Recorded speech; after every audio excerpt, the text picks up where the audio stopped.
ವೀಕ್ಷಕರೇ ನಮಸ್ಕಾರ. ಅಮೆರಿಕ ಮತ್ತು ಇರಾನ್ ನಡುವಿನ ಹೈ ವೋಲ್ಟೇಜ್ ಕದನಕ್ಕೆ ಈಗ ಅಚ್ಚರಿಯ ಟ್ವಿಸ್ಟ್ ಸಿಕ್ಕಿದೆ. ತೆರೆಯ ಹಿಂದೆ ನಿಂತು ಆಟವಾಡ್ತಾ ಇದ್ದಂತಹ ಚೀನಾ ಈಗ ಡೈರೆಕ್ಟ್ ಆಗಿ ಯುದ್ಧದ ಅಖಾಡಕ್ಕೆ ಎಂಟ್ರಿ ಕೊಟ್ಟಿದೆ. ಅಮೆರಿಕಕ್ಕೆ ನಮ್ಮ ಮಧ್ಯೆ ಬರಬೇಡಿ ಅಂತ ನೇರ ವಾರ್ನಿಂಗ್ ಕೊಟ್ಟಿರುವಂತಹ ಡ್ರ್ಯಾಗನ್ ತನ್ನದೇ ಆದ 4 ಪಾಯಿಂಟ್ ಪ್ಲಾನ್ ಅನ್ನ ಮುಂದಿಟ್ಟಿದೆ. ಆದ್ರೆ ಜಿನ್ಪಿಂಗ್ ಜಪಿಸುತ್ತಿರುವಂತಹ ಈ ಶಾಂತಿ ಮಂತ್ರದ ಹಿಂದೆ ಅಡಗಿರೋದು ಏನು? ಯುದ್ಧದ ನಡುವೆ ರಷ್ಯಾದ ಪುಟಿನ್ ಯಾವ ವಿಚಾರಕ್ಕೆ ಎಂಟ್ರಿ ಕೊಟ್ಟಿದ್ದಾರೆ? ಈ ವಿಡಿಯೋದಲ್ಲಿ ಡೀಟೇಲ್ ಆಗಿ ನೋಡ್ತಾ ಹೋಗೋಣ. ವೀಕ್ಷಕರೇ, ಅಮೆರಿಕ ಹಾಗೂ ಇರಾನ್ ಯುದ್ಧದ ನಡುವೆ ಚೀನಾ ಈಗ ಡೈರೆಕ್ಟ್ ಆಗಿಯೇ ಎಂಟ್ರಿ ಆಗಿದೆ. ಮೊದಲ ಸುತ್ತಿನ ಕದನ ವಿರಾಮ ಮಾತುಕತೆ ವಿಫಲವಾದ ಬೆನ್ನಲ್ಲೇ ಜಿನ್ಪಿಂಗ್ ನೇರವಾಗಿಯೇ 4 ಪಾಯಿಂಟ್ ಪ್ಲಾನ್ ಅನ್ನ ಮುಂದಿಟ್ಟಿದ್ದಾರೆ. ಇದೇ ಪ್ಲಾನ್ ಮೇಲೆ ಗುರುವಾರ ಇಸ್ಲಾಮಾಬಾದ್ ಅಥವಾ ಜಿನಿವಾದಲ್ಲಿ ಅಮೆರಿಕ ಮತ್ತು ಇರಾನ್ ನಡುವೆ 2ನೇ ಸುತ್ತಿನ ಶಾಂತಿ ಮಾತುಕತೆಗಳು ನಡೆಯಲು ಸಿದ್ಧತೆಗಳು ನಡೆಯುತ್ತಿವೆ. ಪಾಕಿಸ್ತಾನದ ಮೂಲಕ ಕದನ ವಿರಾಮಕ್ಕೆ ಪ್ರಯತ್ನಿಸಿದ್ದ ಚೀನಾ ಅದು ವಿಫಲವಾದ ಬೆನ್ನಲ್ಲೇ ಡೈರೆಕ್ಟ್ ಎಂಟ್ರಿ ಕೊಟ್ಟಿದೆ. ಒಂದು ಕಡೆ 4 ಪಾಯಿಂಟ್ ಪ್ರಪೋಸಲ್ ಅನ್ನ ಇಟ್ಟಿರುವಂತಹ ಚೀನಾ ಮತ್ತೊಂದು ಕಡೆ ನಮ್ಮ ಮಧ್ಯೆ ಬರಬೇಡಿ ಅಂತ ಅಮೆರಿಕಕ್ಕೆ ನೇರ ವಾರ್ನಿಂಗ್ ಅನ್ನ ಕೊಟ್ಟಿದೆ. ಇತ್ತ ರಷ್ಯಾ ಅಧ್ಯಕ್ಷ ಪುಟಿನ್ ಕೂಡ ತನ್ನದೇ ರೀತಿಯ ಪ್ಲಾನ್ ಅನ್ನ ಮಾಡ್ತಿದ್ದಾರೆ. ಹಾಗಾದ್ರೆ ಜಿನ್ಪಿಂಗ್ ಪ್ರಸ್ತಾಪಿಸಿದ 4 ಅಂಶಗಳ ಪ್ಲಾನ್ ಅಲ್ಲಿ ಏನಿದೆ? ಅಮೆರಿಕಕ್ಕೆ ಚೀನಾ ಕೊಟ್ಟಿರುವಂತಹ ಖಡಕ್ ವಾರ್ನಿಂಗ್ ಏನು? ಹಾರ್ಮುಜ್ ಜಲಸಂಧಿಯಲ್ಲಿ ಚೀನಾ ಹಡಗು ಮಾಡಿದ್ದೇನು? ಚೀನಾಗೆ ಈ ಕದನ ವಿರಾಮ ಯಾಕಿಷ್ಟು ಇಂಪಾರ್ಟೆಂಟ್ ಎಂಬುದನ್ನು ಕೂಡ ಈ ವಿಡಿಯೋದಲ್ಲಿ ಡೀಟೇಲ್ ಆಗಿ ನೋಡ್ತಾ ಹೋಗೋಣ. ನಾನು ಶಿವಮೂರ್ತಿ ಸರ್ವಾ. ಮಧ್ಯಪ್ರಾಚ್ಯ ಕದನಕ್ಕೆ ಚೀನಾ ಡೈರೆಕ್ಟ್ ಎಂಟ್ರಿ, 4 ಪಾಯಿಂಟ್ ಶಾಂತಿ ಪ್ಲಾನ್ ಇಟ್ಟ ಚೀನಾ. ವೀಕ್ಷಕರೇ, ಚೀನಾದ ಶಿನ್ಹುವಾ ನ್ಯೂಸ್ ಏಜೆನ್ಸಿ ವರದಿ ಮಾಡಿರುವ ಪ್ರಕಾರ ಯುಎಇ ನಾಯಕ Khaled bin Mohamed bin Zayed Al Nahyan ಅವರ ಜೊತೆಗಿನ ಭೇಟಿಯ ವೇಳೆ ಜಿನ್ಪಿಂಗ್ ಕದನ ವಿರಾಮದ ಪ್ರಸ್ತಾವನೆಯನ್ನ ಹಂಚಿಕೊಂಡಿದ್ದಾರೆ. ಪ್ರಾದೇಶಿಕ ಬೆಳವಣಿಗೆಗಳು ಮತ್ತು ಸ್ಥಿರತೆ ಕಾಪಾಡುವ ಬಗ್ಗೆ ಇಲ್ಲಿ ಸುದೀರ್ಘ ಚರ್ಚೆ ನಡೆದಿದೆ. ಹಾಗಾದ್ರೆ ಆ 4 ಅಂಶಗಳ ಪ್ಲಾನ್ ಯಾವುದು ಅಂತ ನೋಡೋದಾದ್ರೆ, ಮೊದಲನೆಯದ್ದು ಪ್ರದೇಶದಲ್ಲಿ ಶಾಂತಿಯುತ ಸಹಬಾಳ್ವೆ. ಅಂದ್ರೆ ಮಧ್ಯಪ್ರಾಚ್ಯದ ಅಥವಾ ಮಿಡಲ್ ಈಸ್ಟ್ ದೇಶಗಳ ನಡುವೆ ಶಾಂತಿಯುತವಾದ ಸಹಬಾಳ್ವೆ ಇರಬೇಕು ಅನ್ನೋದು ಚೀನಾದ ಮೊದಲ ಪಾಯಿಂಟ್. ಎರಡನೇದು ರಾಷ್ಟ್ರೀಯ ಸಾರ್ವಭೌಮತ್ವಕ್ಕೆ ಗೌರವ. ಪ್ರತಿಯೊಂದು ದೇಶವು ಮತ್ತೊಂದು ದೇಶದ ಸಾರ್ವಭೌಮತ್ವವನ್ನ ಗೌರವಿಸಬೇಕು. ಸುಮ್ಮನೆ ಉದ್ವಿಗ್ನತೆಯನ್ನ ಹೆಚ್ಚಿಸುವಂತಹ, ಪರಿಸ್ಥಿತಿಯನ್ನ ಪ್ರಚೋದಿಸುವಂತಹ ಯಾವುದೇ ಕೆಲಸಗಳನ್ನ ದೇಶಗಳು ಮಾಡಬಾರದು ಅಂತ ಈ ಪ್ಲಾನ್ ಅಲ್ಲಿ ಹೇಳಲಾಗಿದೆ. ಅಭಿವೃದ್ಧಿ ಭದ್ರತೆ ಜೊತೆಯಾಗಿ ಸಾಗಬೇಕು. ಕಾನೂನು ಎಲ್ಲರಿಗೂ ಒಂದೇ ಎಂದ ಚೀನಾ. ಇನ್ನು ಮೂರನೇ ಮತ್ತು ಅತ್ಯಂತ ಪ್ರಮುಖವಾದ ಪಾಯಿಂಟ್ ಅಂದ್ರೆ ಅಭಿವೃದ್ಧಿ ಮತ್ತು ಭದ್ರತಾ ನೀತಿಗಳ ನಡುವೆ ಉತ್ತಮ ಸಮನ್ವಯ. ಇದರ ಅರ್ಥ ಇಷ್ಟೇ ವೀಕ್ಷಕರೇ, ಒಂದು ದೇಶದ ಆರ್ಥಿಕ ಅಭಿವೃದ್ಧಿ ಮತ್ತು ಆ ದೇಶದ ಭದ್ರತಾ ಕಾಳಜಿಗಳು ಎರಡು ಒಟ್ಟೊಟ್ಟಿಗೆ ಸಾಗಬೇಕು. ದೇಶಗಳ ನಡುವೆ ಡೆವಲಪ್ಮೆಂಟ್ ಮತ್ತು ಸೆಕ್ಯೂರಿಟಿ ವಿಚಾರದಲ್ಲಿ ಪರಸ್ಪರ ಸಹಕಾರ ಇರಬೇಕು. ಇದರಿಂದ ಮಾತ್ರ ಲಾಂಗ್ ಟರ್ಮ್ ಆಗಿ ಶಾಂತಿ ಕಾಪಾಡಲು ಸಾಧ್ಯ. ಆರ್ಥಿಕ ಬೆಳವಣಿಗೆಯು ಶಾಂತಿಯನ್ನ ಬೆಂಬಲಿಸುವಂತಿರಬೇಕು, ಹಾಗೆ ಭದ್ರತಾ ಕ್ರಮಗಳು ಅಭಿವೃದ್ಧಿಗೆ ಅಡ್ಡಿಯಾಗಬಾರದು ಅನ್ನೋದು ಚೀನಾದ ಸ್ಪಷ್ಟ ನಿಲುವು. ಇನ್ನು 4ನೇದು ಅಂತಾರಾಷ್ಟ್ರೀಯ ಕಾನೂನನ್ನ ಎತ್ತಿ ಹಿಡಿಯುವುದು. ಜಿನ್ಪಿಂಗ್ ಅವರು ಜಾಗತಿಕ ನಿಯಮಗಳನ್ನ ಎಲ್ಲರೂ ಕೂಡ ಕಟ್ಟುನಿಟ್ಟಾಗಿ ಪಾಲಿಸಬೇಕು ಅಂತ ಕರೆಯನ್ನ ಕೊಟ್ಟಿದ್ದಾರೆ.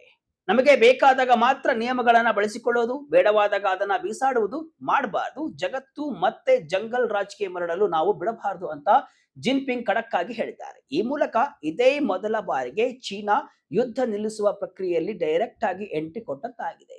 ಇದುವರೆಗೂ ಪಾಕಿಸ್ತಾನದ ಮೂಲಕ ಯುದ್ಧ ನಿಲ್ಲಿಸಲು ಚೀನಾ ಪ್ರಯತ್ನಿಸ್ತಾ ಇತ್ತು. ಆದ್ರೆ ಈಗ ಕದನ ವಿರಾಮಕ್ಕಾಗಿ 4 ಪಾಯಿಂಟ್ ಪ್ಲಾನ್ ಅನ್ನ ಶಿ ಜಿನ್ಪಿಂಗ್ ಮುಂದಿಟ್ಟಿರುವುದು ಚೀನಾಗೆ ಕದನ ವಿರಾಮ ಎಷ್ಟು ಅನಿವಾರ್ಯ ಎಂಬುದು ಇಲ್ಲಿ ಗೊತ್ತಾಗ್ತಿದೆ. ಅಮೆರಿಕದ ದಿಗ್ಬಂಧನಕ್ಕೆ ಡ್ರ್ಯಾಗನ್ ಕಿಡಿಕಿಡಿ, ನಮ್ಮ ಮತ್ತೆ ಬರಬೇಡಿ ಎಂದ ಚೀನಾ ರಕ್ಷಣಾ ಸಚಿವ. ಇದು ಒಂದ್ ಕಡೆ ಆಯ್ತು. ಜಿನ್ಪಿಂಗ್ ಶಾಂತಿ ಮಂತ್ರವನ್ನೇನೋ ಜಪಿಸುತ್ತಿದ್ದಾರೆ. ಆದ್ರೆ ಇತ್ತ ಬೀಜಿಂಗ್ ಅಮೆರಿಕಕ್ಕೆ ನೇರವಾದ ಮತ್ತು ಕಠಿಣವಾದ ಎಚ್ಚರಿಕೆಯನ್ನ ಕೊಟ್ಟಿದೆ. ಇರಾನಿನ ಬಂದರುಗಳಿಗೆ ಸಂಪರ್ಕ ಕಲ್ಪಿಸುವಂತಹ ಹಾರ್ಮುಜ್ ಜಲಸಂಧಿಯಲ್ಲಿ ಅಮೆರಿಕ ನೌಕಾಪಡೆ ದಿಗ್ಬಂಧನವನ್ನ ಹೇರಿದೆ. ಕದನ ವಿರಾಮ ಮಾತುಕತೆ ವಿಫಲವಾದ ಬೆನ್ನಲ್ಲೇ ಟ್ರಂಪ್ ಈ ಘೋಷಣೆಯನ್ನ ಮಾಡಿದ್ರು. ಇದಕ್ಕೆ ವ್ಯಾಘ್ರವಾಗಿರುವಂತಹ ಚೀನಾ ನಮ್ಮ ಹಾಗೂ ಇರಾನ್ ನಡುವಿನ ಸಂಬಂಧದಲ್ಲಿ ಮೂಗು ತೂರಿಸಬೇಡಿ ಅಂತ ಅಮೆರಿಕಕ್ಕೆ ಡೈರೆಕ್ಟ್ ಆಗಿ ವಾರ್ನಿಂಗ್ ಅನ್ನ ಕೊಟ್ಟಿದೆ. ಚೀನಾದ ರಕ್ಷಣಾ ಸಚಿವ ಅಡ್ಮಿರಲ್ ಡಾಂಗ್ ಜುನ್ ಟೆಹರಾನ್ ಜೊತೆಗಿನ ನಮ್ಮ ವ್ಯಾಪಾರ ಮತ್ತು ಇಂಧನ ಒಪ್ಪಂದಗಳನ್ನ ನಾವು ಗೌರವಿಸುತ್ತೇವೆ. ನಮ್ಮ ಹಡಗುಗಳು ಹಾರ್ಮುಜ್ ಜಲಸಂಧಿಯಲ್ಲಿ ಎಂದಿನಂತೆ ಕಾರ್ಯವನ್ನ ನಿರ್ವಹಿಸುತ್ತವೆ. ಇದರಲ್ಲಿ ಬಾಹ್ಯ ಶಕ್ತಿಗಳ ಹಸ್ತಕ್ಷೇಪವನ್ನ ನಾವು ಒಪ್ಪುವುದಿಲ್ಲ. ಬೇರೆಯವರು ನಮ್ಮ ವಿಚಾರದಲ್ಲಿ ಮೂಗು ತೂರಿಸಬಾರದು ಅಂತ ಡೈರೆಕ್ಟ್ ಆಗಿ ಎಚ್ಚರಿಕೆಯನ್ನ ನೀಡಿದ್ದಾರೆ. ಇರಾನ್ ಹಾರ್ಮುಜ್ ಜಲಸಂಧಿಯನ್ನ ನಿಯಂತ್ರಿಸ್ತಾ ಇದೆ ಮತ್ತು ಅದು ನಮಗಾಗಿ ಮುಕ್ತವಾಗಿದೆ ಅಂತ ಅವರು ಕ್ಲಿಯರ್ ಆಗಿ ಹೇಳಿದ್ದಾರೆ. ಅಮೆರಿಕದ ದಿಗ್ಬಂಧನದ ಕಾರಣಕ್ಕೆ ಕನಿಷ್ಠ 2 ಆಯಿಲ್ ಮತ್ತು ಕೆಮಿಕಲ್ ಟ್ಯಾಂಕರ್ಗಳು ವಾಪಸ್ ಹೋಗಿದ್ವು. ಆದ್ರೆ ಇದೇ ದಿಗ್ಬಂಧನದ ನಡುವೆಯೂ ಅಮೆರಿಕದಿಂದ ನಿರ್ಬಂಧಕ್ಕೆ ಒಳಗಾಗಿರುವ ಚೀನಾದ ರಿಚ್ ಸ್ಟಾರಿ ಎಂಬ ಟ್ಯಾಂಕರ್ ಹಾರ್ಮುಜ್ ಜಲಸಂಧಿಯನ್ನ ಯಶಸ್ವಿಯಾಗಿ ದಾಟಿ ಬಂದಿದೆ. ಪಾಕಿಸ್ತಾನದಲ್ಲಿ America Iran talk fail. Uranium ವಿಚಾರದಲ್ಲಿ ರಷ್ಯಾ ಬಿಗ್ ಎಂಟ್ರಿ. ಈಗ ಒಂದಿಷ್ಟು ಬ್ಯಾಕ್ ಗ್ರೌಂಡ್ ಇನ್ಫಾರ್ಮೇಶನ್ ಕೂಡ ನೋಡ್ಕೊಂಡು ಬರೋಣ. ಶನಿವಾರವಷ್ಟೇ ಇಸ್ಲಾಮಾಬಾದ್ನಲ್ಲಿ ಅಮೆರಿಕ ಮತ್ತು ಇರಾನ್ ನಡುವೆ ಮಾತುಕತೆ ನಡೆದಿತ್ತು.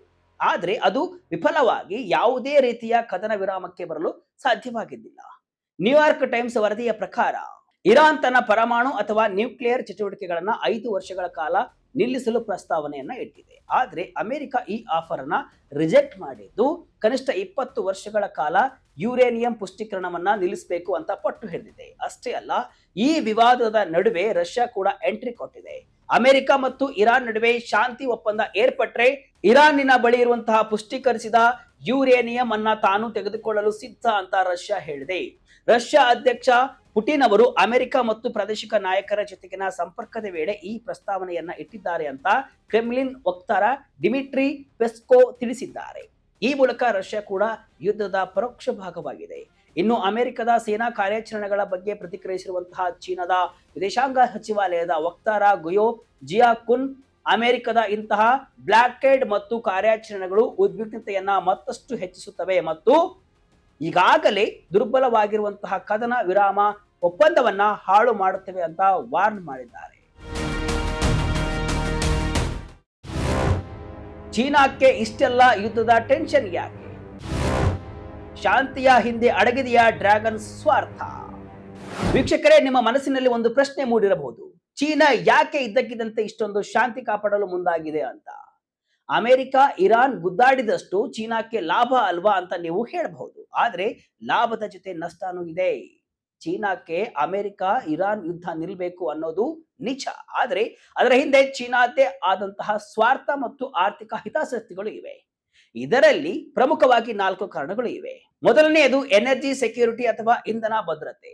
ಚೀನಾ ತನ್ನ ದೇಶಕ್ಕೆ ಬೇಕಾದ ಬಹುಪಾಲು ತೈಲವನ್ನ ಆಮದು ಮಾಡಿಕೊಳ್ಳುತ್ತೆ. ಒಂದು ವೇಳೆ ಗಲ್ಫ್ ರಾಷ್ಟ್ರಗಳಲ್ಲಿ ಯುದ್ಧ ಶುರುವಾಗಿ ತೈಲ ಪೂರೈಕೆ ನಿಂತು ಹೋದ್ರೆ ತೈಲ ಬೆಲೆ ಗಗನಕ್ಕೆ ಏರುತ್ತೆ. ಇದು ಚೀನಾದ ಆರ್ಥಿಕ ಬೆಳವಣಿಗೆಗೆ ದೊಡ್ಡ ಪೆಟ್ಟು ನೀಡುತ್ತೆ. ಎರಡನೆಯದು ಟ್ರೇಡ್ ಸ್ಟೆಬಿಲಿಟಿ ಅಥವಾ ವ್ಯಾಪಾರ ಸ್ಥಿರತೆ. ಹಾರ್ಮುಜ್ ಜಲಸಂಧಿಯ ಬಳಿ ಯುದ್ಧವಾದ್ರೆ ಹಡಗುಗಳ ಸಂಚಾರ ವಿಳಂಬವಾಗುತ್ತೆ, ಇನ್ಶೂರೆನ್ಸ್ ರೇಟ್ಗಳು ಹೆಚ್ಚಾಗುತ್ತೆ ಮತ್ತು ಜಾಗತಿಕ ಮಾರುಕಟ್ಟೆಯಲ್ಲಿ ಅಲ್ಲೋಲ ಕಲ್ಲೋಲ ಸೃಷ್ಟಿಯಾಗುತ್ತೆ. ಇದು ರಫ್ತನ್ನೇ ನಂಬಿರುವಂತಹ ಚೀನಾಕ್ಕೆ ನುಂಗಲಾರದ ತುತ್ತಾಗಲಿದೆ. ಈಗಾಗಲೇ ಯುದ್ಧದ ಕಾರಣದಿಂದ ಚೀನಾದ ರಫ್ತು ಭಾರಿ ಪ್ರಮಾಣದಲ್ಲಿ ಕುಸಿದಿದೆ. ಇನ್ನು ಮೂರನೆಯದು ಡಿಪ್ಲೊಮ್ಯಾಟಿಕ್ ಪೋಸ್ಚರ್, ಅಂದ್ರೆ ಜಾಗತಿಕ ಮಟ್ಟದಲ್ಲಿ ತಾನೊಬ್ಬ ಶಾಂತಿ ದೂತ, ಸಾರ್ವಭೌಮತ್ವದ ರಕ್ಷಕ ಅಂತ ತೋರಿಸಿಕೊಳ್ಳುವ ಪ್ರಯತ್ನ ಇದಾಗಿದೆ. ನಾಲ್ಕನೆಯದು ಸ್ಟ್ರಾಟಜಿಕ್ ಬ್ಯಾಲೆನ್ಸ್. ಚೀನಾಕ್ಕೆ ಇರಾನ್ ಒಬ್ಬ ಪಾಲುದಾರನಾಗಿ ಉಳಿಯಬೇಕು. ಇರಾನ್ ಸಂಪೂರ್ಣವಾಗಿ ದುರ್ಬಲವಾಗಿ ಆ ಇಡೀ ಪ್ರದೇಶ ಕಂಟ್ರೋಲ್ ತಪ್ಪುವುದು ಚೀನಾಕ್ಕೆ ಇಷ್ಟವಿಲ್ಲ. ಆದ್ದರಿಂದ ಚೀನಾ ಈಗ ಇರಾನ್ ಹಾಗೂ ಅಮೆರಿಕ ನಡುವೆ ಕದನ ವಿರಾಮ ಏರ್ಪಡಿಸಲು ಬಹಳಷ್ಟು ಪ್ರಯತ್ನವನ್ನ ಪಡ್ತಾ ಇದೆ.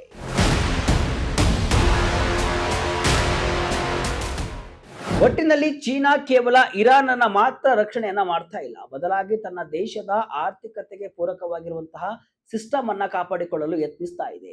ಅಗ್ಗದ ಇಂಧನ, ಸುಗಮವಾದ ವ್ಯಾಪಾರ ಮತ್ತು ಅಮೆರಿಕದ ಜೊತೆ ನೇರ ಸಂಘರ್ಷವನ್ನ ತಪ್ಪಿಸುವುದು ಕೂಡ ಚೀನಾದ ಅಸಲಿ ಟಾರ್ಗೆಟ್. ಅಮೆರಿಕ ಮಿಡಲ್ ಈಸ್ಟ್ ಸಮಸ್ಯೆಗಳಲ್ಲಿ ಸಿಲುಕಿಕೊಂಡು ಪರದಾಡುವುದು ಚೀನಾಕ್ಕೆ ಖುಷಿಯೇ. ಆದರೆ ಆ ಯುದ್ಧದಿಂದ ಚೀನಾದ ಆರ್ಥಿಕತೆಗೆ, ಸಪ್ಲೈ ಚೈನ್ಗೆ ಪೆಟ್ಟು ಬೀಳುವಂತಹ ಹಂತಕ್ಕೆ ಹೋದ್ರೆ ಮಾತ್ರ ಚೀನಾ ಸುಮ್ಮನಿರಲ್ಲ. ತೈಲ ಮಾರ್ಗಗಳು, ಮಾರುಕಟ್ಟೆಗಳು ಒಡೆದು ಹೋದ್ರೆ ತನ್ನ ವಿರೋಧಿಗಳಿಗಿಂತ ಮೊದಲು ತನಗೆ ನಷ್ಟವಾಗುತ್ತೆ ಅನ್ನೋ ಸತ್ಯ ಚೀನಾಕ್ಕೆ ಚೆನ್ನಾಗಿ ಗೊತ್ತಿದೆ. ಹೀಗಾಗಿಯೇ ಜಿನ್ಪಿಂಗ್ ಈ 4 ಪಾಯಿಂಟ್ ಪ್ಲಾನ್ ಅನ್ನ ಮುಂದಿಟ್ಟಿದ್ದಾರೆ. ಈ ಇಡೀ ಜಾಗತಿಕ ರಾಜಕಾರಣದ ಬಗ್ಗೆ, ಚೀನಾದ ತಂತ್ರಗಾರಿಕೆಯ ಬಗ್ಗೆ ನಿಮ್ಮ ಅಭಿಪ್ರಾಯ ಏನು? ಕಮೆಂಟ್ ಮೂಲಕ ತಿಳಿಸಿ. ಇದಿಷ್ಟು ಇವತ್ತಿನ ವಿಶೇಷ. ಇದೇ ರೀತಿಯ ಹಲವು ವಿಶ್ಲೇಷಣೆ ಮಾಹಿತಿ ಅಷ್ಟೇ ಅಲ್ಲ, ಮನರಂಜನೆಯ ವಿಡಿಯೋಗಳಿಗಾಗಿ ವಿಜಯ ಕರ್ನಾಟಕ ವೆಬ್ಸೈಟ್, ಫೇಸ್ಬುಕ್ ಹಾಗೂ ಯೂಟ್ಯೂಬ್ ಪೇಜ್ ಅನ್ನು ಫಾಲೋ ಮಾಡಿ. ಧನ್ಯವಾದಗಳು.